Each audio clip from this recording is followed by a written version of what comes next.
ونقسم لكم بالله، نقسم لكم بالله العلي العظيم، يا لو كان ساعدونا وحلوا لنا الحدود بين مصر وغزة عندنا ما نديرو.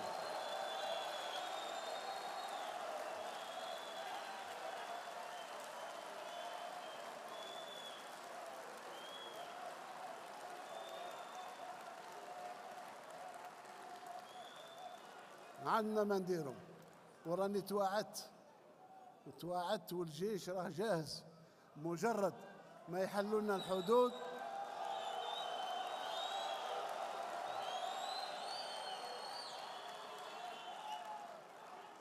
مجرد ما يفتحوا لنا الحدود ويسمحوا الحافلات نتاعنا الشاحنات باش تدخل، باش نبني في ظرف 20 يوم 3 مستشفيات، نبعث مئات الأطباء، ونساعد في إعادة بناء ما دمر من طرف الصهاينة.